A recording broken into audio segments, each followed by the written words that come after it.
tarik lagi ke belakang zamannya SBY misalkan, ada namanya UKP 4. UKP 4 ini kan menjadi dashboard bagaimana setiap program prioritas presiden, kemudian memantau kira-kira apa hal yang paling dibutuhkan oleh presiden bekerja gitu kan. Nah, sekarang mana nih dashboardnya presiden yang memantau semuanya dengan baik gitu. Bahkan pernyataan presiden blunder mulu gitu.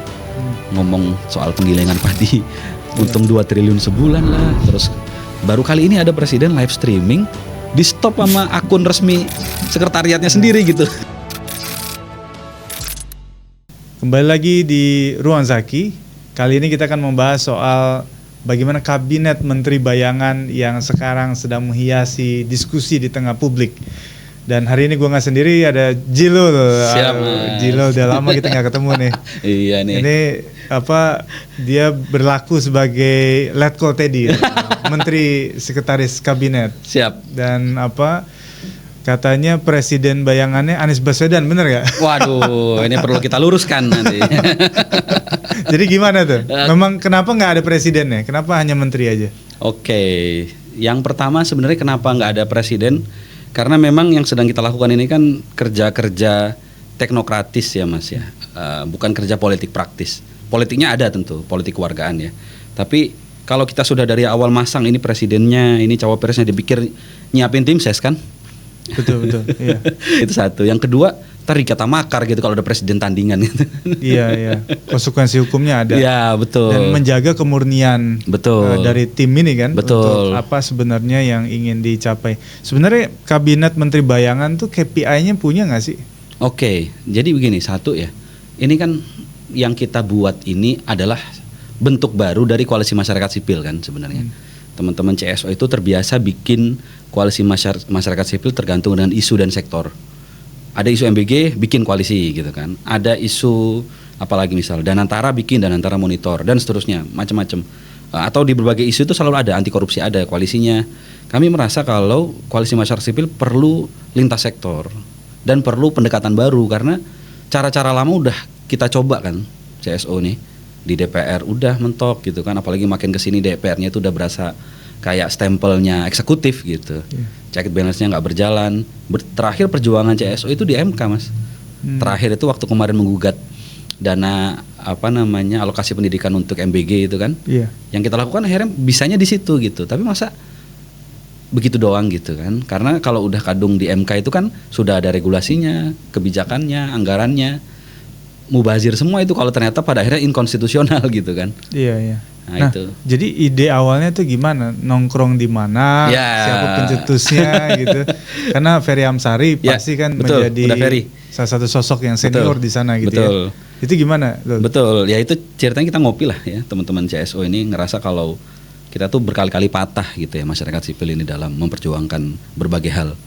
DPR itu ini kalau kata Mbak Titi itu kan menjalankan dua muka gitu. Muka yang pertama adalah muka dia sangat proaktif untuk undang-undang yang memang di sana ada kepentingan dan undang-undang yang di sana dia inaktif gitu. In action kalau kata beliau kan, legislative in action untuk undang-undang yang sebenarnya penting untuk publik tapi nggak pernah dibahas gitu kan. Kayak misalkan undang-undang masyarakat adat, kemudian selalu jadi perbincangan RUU perampasan aset dan seterusnya itu kan. Nah, akhirnya kita ngerasa ngapain ya kita ya gitu. Segala saluran di negara yang presidensil katanya ini itu mentok gitu. Akhirnya kita ngecek negara parlementer ada shadow kabinet nih. Kita cek oke juga. Terus kita cek apakah shadow kabinet hanya dibuat oleh partai oposisi. Ternyata di beberapa negara masyarakat sipil juga bikin gitu. Levelnya mulai dari level provinsi gitu, negara bagian, negara federal sampai di pusatnya gitu. Dan bentuknya pun macam-macam, nggak cuma shadowing kabinet, ada yang sifatnya shadowing APBN itu di Filipina, ada yang sifatnya shadowing portal-portal resmi pemerintah yang urgent, itu gerakan GovZero di Taiwan. Berbagai inisiatif masyarakat sipil itu ternyata muncul ketika ya saluran formalnya itu mentok gitu. Dan perjuangan itu bahkan kalau di Taiwan itu GovZero itu sampai membuat inisiatornya jadi menteri digital di Taiwan, karena dia bisa ngasih solusi yang memang dibutuhkan oleh pemerintah Taiwan saat itu. Jadi kalau ngomong KPI, KPI-nya adalah satu, kami ini ibarat Prabowo adalah supirnya ya, supir Republik ini gitu kan, supir negara ini gitu. dia berhati-hati. Itu target yang ingin kami capai. Artinya kami di sini nggak sedang ingin merongrong pemerintahan gitu kan. Kami adalah satu kawan tanding. Yang kedua, kami ingin membuat pemerintah ini supaya berhati-hati lagi dalam mengambil keputusan, mengambil kebijakan gitu. Jadi jangan dinilai kami ini sebagai musuh gitu. Di mana-mana namanya oposisi itu kan perlu karena memang dalam rangka untuk check and balances gitu, Mas. Lagi pula juga kan survei yang terbaru itu kepuasan terhadap pemerintah terutama Presiden Prabowo turun 30%. Betul. Kemudian putusan MK kemarin itu juga menyatakan bahwa anggaran MBG di dalam alokasi mandatory spending 20% konstitusi itu juga inkonstitusional. Betul. Dan ada sederet persoalan korupsi yang terjadi, tidak hanya Jampitsus tapi juga termasuk BGN dan seterusnya. Itu menjadi mungkin latar belakang kenapa kemudian ini menjadi wajar kemudian dibentuk gitu ya. Betul Mas. Sparring partner negara agar kemudian jangan terjadi kesalahan yang makin melebar kemana-mana, karena ini kan kira-kira baru 2 tahun ya pemerintahan, masih ada 3 tahun ke depan yang kemudian kita masih dalam situasi faktor eksternal yang mencemaskan, tidak menentu, situasi domestik kita salah kelola gitu ya. Itu harus diluruskan. Nah, cuma memang kan tipikal pemerintah ini kan ya sudah dia tahu bahwa cara meredam itu ya dengan cara berbagai macam. Kayak contoh misalnya kemarin ini bercandaan kita aja. Agustus katanya akan ada pergerakan gitu kan. Demo dan sebagainya. Ini tinggal hitungan hari nih menuju 17 Agustus. Lalu event sepak bola makin banyak. Jadi orang terkonsentrasi dengan Chelsea versus AC Milan, dengan kemarin ASEAN Cup misalnya gitu ya, dengan apalagi kemarin Piala Presiden dan sebagainya. Menarik juga kata saya nih, pemerintah ini membangun event-event di tengah akan ada pergerakan di bulan Agustus gitu ya.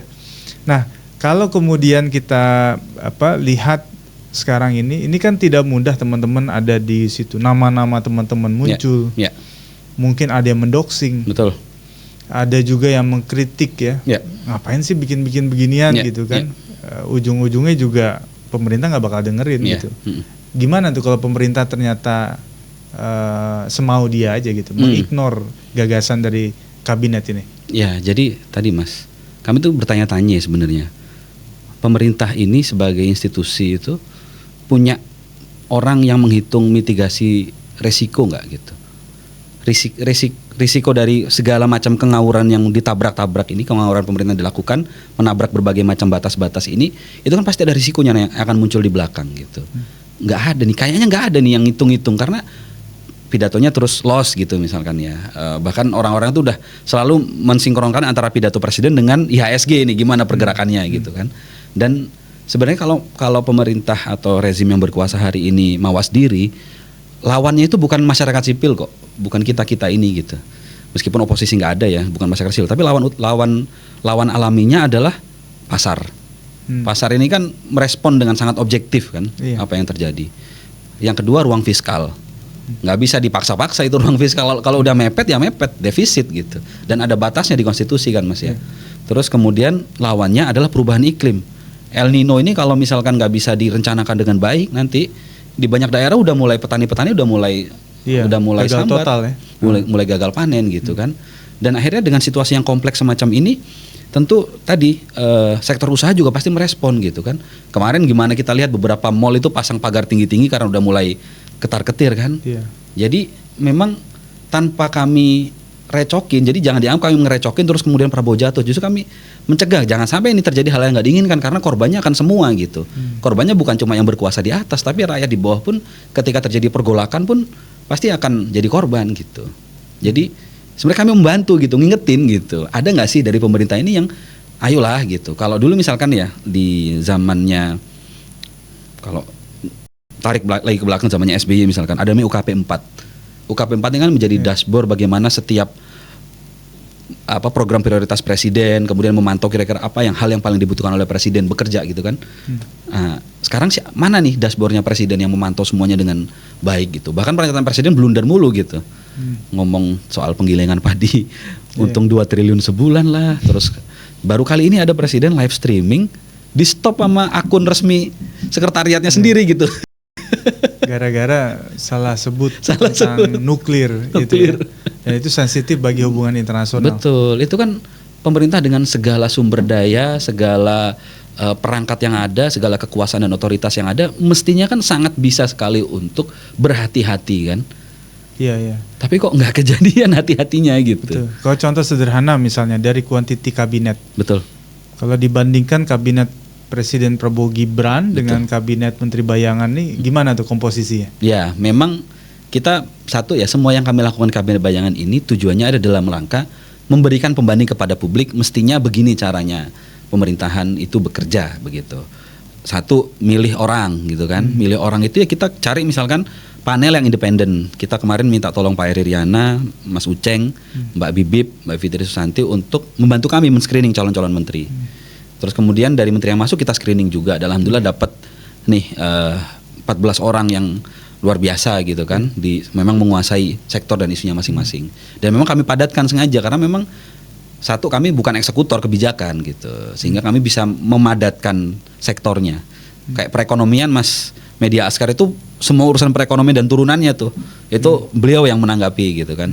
Jadi kami padatkan memang efisien gitu Mas. Terus termasuk apa yang kami lakukan ke depan juga dalam rangka ngasih tahu ke pemerintah harusnya begini loh gitu. Kayak misalkan kami setelah ini dan kemarin bikin beberapa seri kabinet bayangan itu dikuliahi oleh masyarakat sipil, oleh rakyat.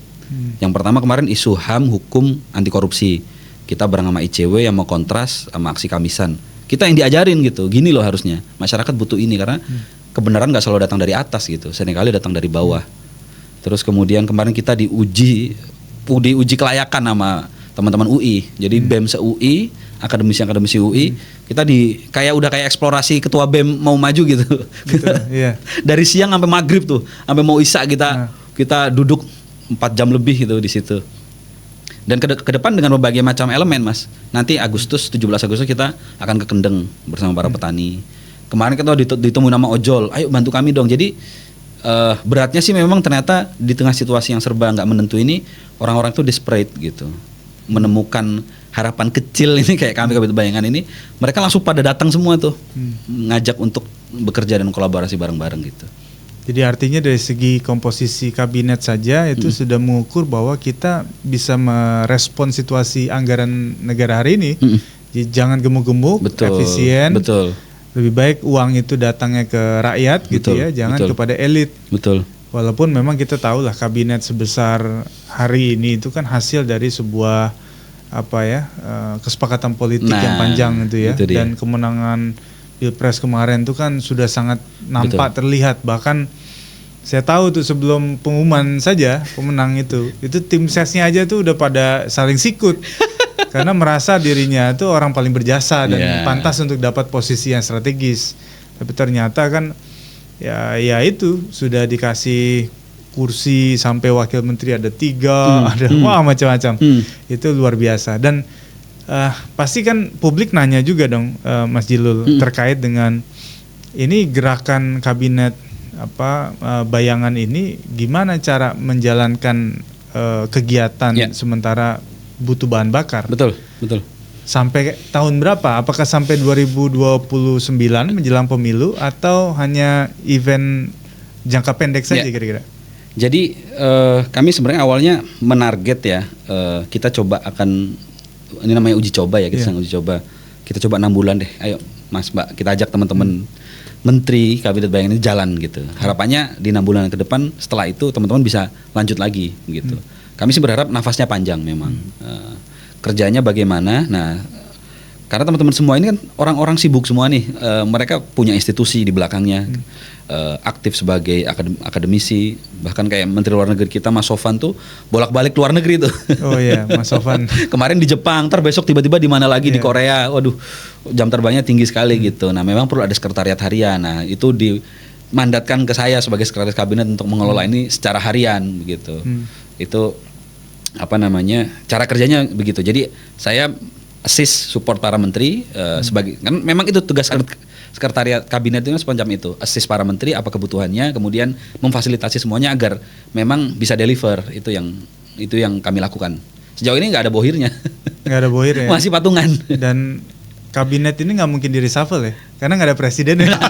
Kan biasanya hak prerogatif presiden, presidennya nggak ada, jadi nggak mungkin kabinet ini Yang di bikin reshuffle. yang bikin mungkin nanti menteri berganti adalah mungkin barangkali ada menterinya yang berhalangan bisa jadi itu.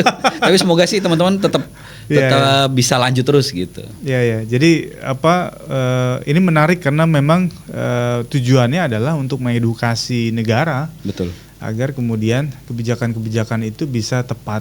Betul. Karena kejadian kemarin akhirnya Gubernur BI mundur. Nah, itu kan pasti udah nggak tahan dia. Ya. Dengan desas-desus yang macam-macam, katanya Raffi Ahmad datang menemui untuk tukar guling dengan perkara hukum misalnya gitu, kita nggak tahu ya itu benar apa enggak. Tapi yang pasti dia udah berjanji kan. Rupiah itu ada di angka berapa? 15-16 ribu di bulan Juni-Juli. Tapi kenyataannya masih di 18 ribu. Dan itu yang mungkin membuat dia nampaknya udah nggak sanggup lagi. Ada situasi yang berbeda. Kita nggak tahu dengan calon tunggal yang diajukan sekarang akan gimana kondisi negara kita.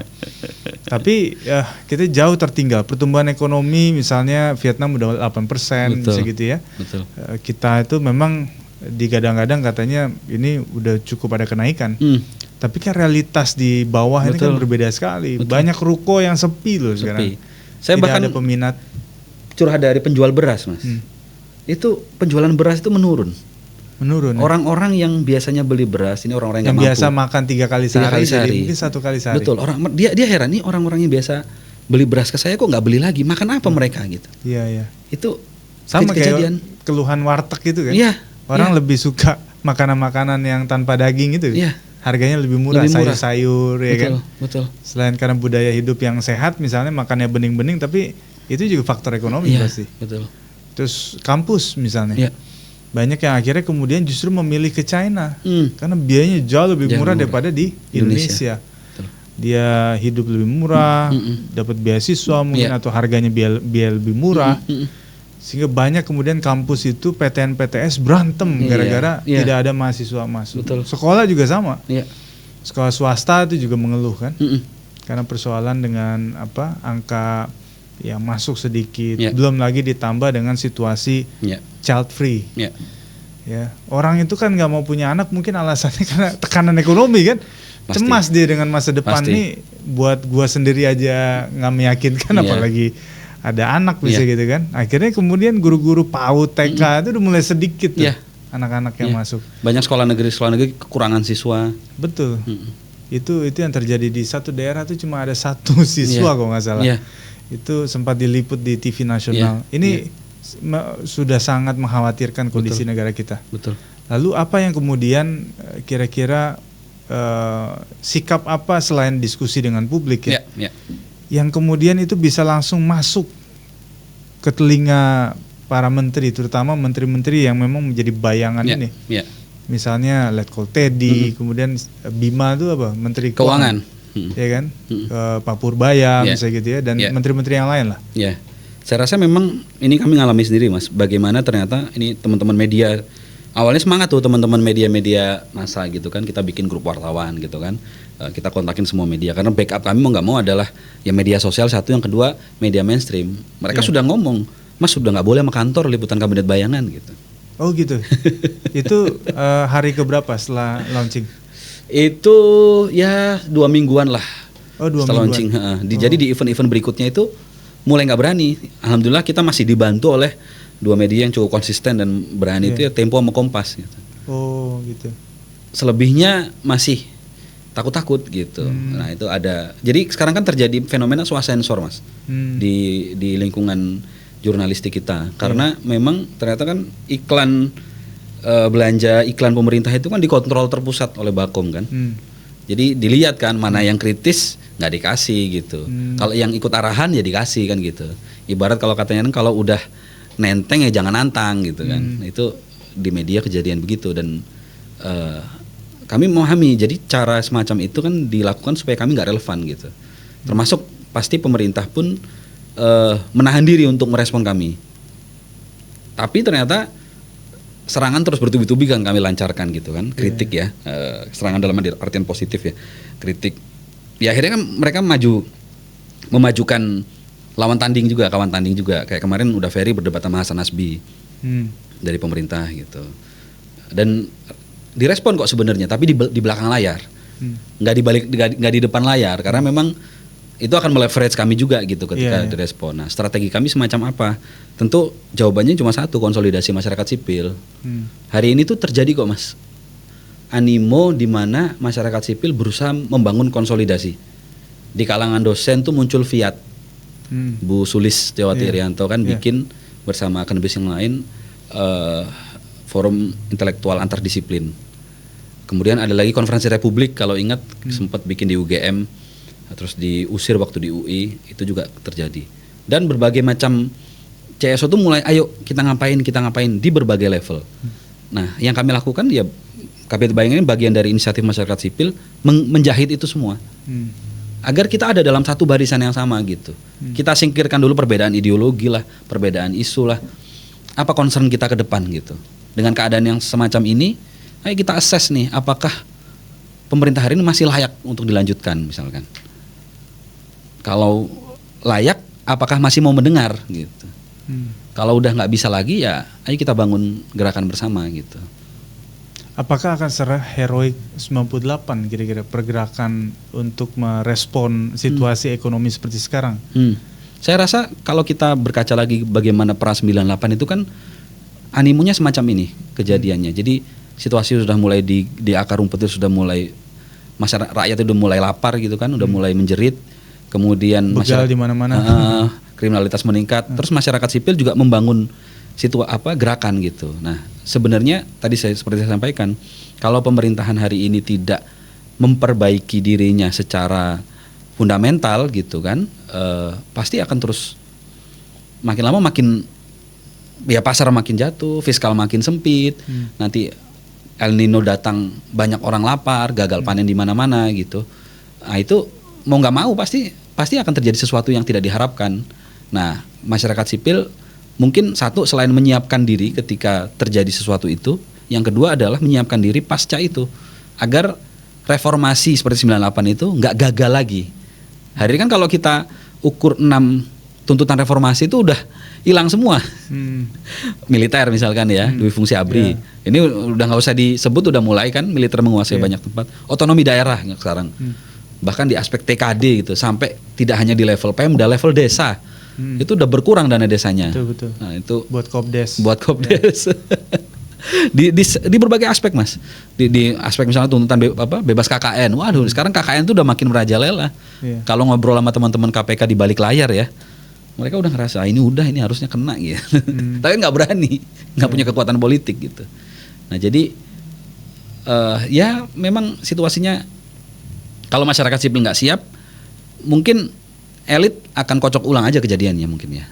Kocok ulang elit saja yang terjadi. Nah, jangan sampai ketika terjadi sesuatu yang terjadi bukan kocok ulang elit gitu, tapi saatnya masyarakat sipil merangsek untuk kita ya bisa juga berkontribusi dalam perbaikan gitu. Nah, kalau kita lihat misalnya kan ada Prof Gema tuh bilang, kalau kamu nggak pengen RI 1 misalnya karena dianggap tidak mampu mengelola. Penggantinya itu kan apakah yang kamu sukai juga kira-kira gitu. Kalau kamu nggak sukai juga terus mau gimana gitu. Nah, itu sempat ada dalam desain kabinet ini nggak? Kalau itu jujur kita belum ngobrol ya. Cuma memang di teman-teman masyarakat sipil itu kan sekarang mau nggak mau proksi itu kebagi dua ya pasti. Situasi politik kita, lanskapnya hari ini kan pilihannya kalau nggak Jokowi Prabowo, kalau nggak sipil, kalau nggak polisi tentara gitu kan. Perkaranya adalah kerusakan juga apa yang terjadi hari ini itu kan juga ditanam oleh Jokowi dan dipanen oleh Prabowo kan. Yang membuka semua kerusakan ini celahnya itu kan Jokowi gitu. Termasuk apakah polisi atau TNI sama aja sebenarnya. Apakah Dasko atau Safri sama aja sebenarnya. Jadi kita harus bisa menjadi alternatif yang ketiga di situ. Jadi memang mau nggak mau harus dimunculkan tokoh-tokoh alternatif. Dan itu yang dilakukan teman-teman. Mas Dandi misalkan kan bikin tokoh-tokoh alternatif tuh. Indonesia Baru bikin tokoh-tokoh yang memang sekiranya layak begitu. Dan diskursus itu memang harus dimulai. Dan kalau bisa bukan mulai dari figur, bukan siapanya, tapi yang bagaimana yang kita butuhkan. Karena selama ini politik kita ini dirusak oleh popularitas dan populisme. Yang disurvei dulu yang paling populer ya otomatis yang paling punya modal untuk bergerak gitu kan yang paling muncul. Padahal seharusnya di berbagai negara ketika chaos terjadi, ini ada pelajaran nih misal dari Nepal dan Bangladesh kan. Yang naik ya orang yang paling kredibel gitu, yang paling bersih. Kalau di Bangladesh yang naik adalah Muhammad Yunus kan. Kalau di Nepal kalau nggak salah yang naik di awal adalah mantan ketua Mahkamah Agungnya kalau nggak salah kan, yang paling bersih. Kalau di Bulgaria, nah ketika masyarakat sipil gagal berkonsolidasi terjadi kayak Bulgaria itu nanti. Jadi kocok ulang elit aja yang terjadi. Itu yang ya nggak kita harapkan dan kita menuju ke sana. Ya harapannya tentu saja negara bisa segera mengkoreksi kebijakan. Betul. Karena kan tujuannya bukan sekedar ini diturunkan, diganti ini, bukan itu. Karena itu bukan jawaban juga sebenarnya. Karena kalau dia bisa mengkoreksi 3 tahun tersisa masa pemerintahan, kondisi membaik, itu saya pikir juga masyarakat akan respect lagi kan. Betul. Jadi memang presiden tuh harus sense of crisis, Mas. Itu yang saya rasa nggak ada gitu. Yang didengarkan kan input-input asal Bapak senang. Jadi ya yang keluar pun akhirnya kontradiktif dengan apa yang terjadi di masyarakat gitu kan. Klaimnya luar biasa, faktanya ternyata nggak begitu gitu. Iya, di kalangan pemerintah juga kita tahu efisiensi itu terjadi dan mereka sebenarnya juga nggak nyaman dengan kondisi begini. Betul. Uang tidak berputar, efisiensi tapi kemudian dialokasikan untuk program yang keliru misalnya gitu kan, yang dampaknya tidak merata ke masyarakat. Nah, itu yang kemudian dikhawatirkan kalau ini terus dipelihara, maka ya kekhawatiran tadi yang disampaikan oleh Mas Jilul kan akan terjadi ancaman krisis yang jauh lebih mengerikan. Betul. Gitu. Nah, terakhir mungkin Mas Jilul, kira-kira kalau kemudian teror ini pasti datang, ya kan? Jangankan kabinet bayangan yang aktivis tempo hari itu juga sempat tuh podcast di kampus tuh kan. Tiba-tiba pulang kondisinya demikian gitu ya. Nah, ini bagaimana teman-teman? Apakah itu menjadi obstacle buat teman-teman atau ini harus tetap jalan? Yang pertama yang bisa kami lakukan adalah memitigasi. Jadi yang pertama ada misalnya nih di kabinet bayangan ini kan Menteri Riset sama Digitalnya itu namanya Mbak Nenden dari SafeNet. SafeNet ini memang concern kepada keamanan digital. Nah, satu persatu kami di briefing tuh gimana caranya menjaga keamanan secara digital biar nggak kena doxing, biar nggak kena hack nih WA dan medsosnya itu yang pertama secara digital. Dan tentu banyak juga yang ngasih masukan ke kami harus begini supaya tetap aman. Itu yang bisa kita lakukan sebatas itu, mitigasi. Yang kedua memang kami berusaha sebisa mungkin dari apa yang kami sampaikan ini tidak mengundang delik tentu saja kan. Dan juga tidak dianggap makar gitu. Jadi makanya kami meletakkan ini dalam kerja-kerja teknokratis. Meskipun framing kemana-mana, framing tadi disebut di awal kan ini berkaitan sama capres tertentu lah, sama partai tertentu lah gitu ya. Kami tegaskan enggak gitu. Kami enggak berkaitan dengan capres manapun atau pihak manapun. Ini murni koalisi masyarakat sipil yang ingin negara ini jadi makin baik kok gitu. Kan namanya demokrasi pasti berisik gitu kan. Namanya demokrasi pasti ada kritik. Itu yang mestinya diterima oleh pemerintah. Namanya orang sakit harus nelen pil pahit gitu. Sekarang kita tanya ke pemerintah, negara ini sakit apa sehat gitu. Kalau sakit ya pil pahitnya ditelen biar jadi obat gitu. Betul. Bukan malah pil pahitnya dibuang gitu, makin sakit dong. Iya. Jadi kira-kira mitigasi itulah cara kita untuk kemudian menjaga agar perjuangan ini itu jangan sampai kemudian dihalang-halangi oleh kekuasaan. Karena kalau kemudian itu berhasil, maka nanti dianggap ini kan figur-figur luar biasa nih di kabinet ini. Itu sama saja kemudian negara jadi tahu cara menjinakkan kekuatan di luar pemerintahan. Nah, itu yang kemudian harus dijaga api perjuangan itu. Sehingga kemudian yang ingin diselamatkan ada bangsa ini, bukan kelompok, bukan golongan, bukan kepentingan ideologi tertentu, tetapi bangsa ini harus diselamatkan dalam 3 tahun tersisa pemerintahan. Terima kasih Mas Jilul. Sampai ketemu lagi di Ruang Zaki berikutnya.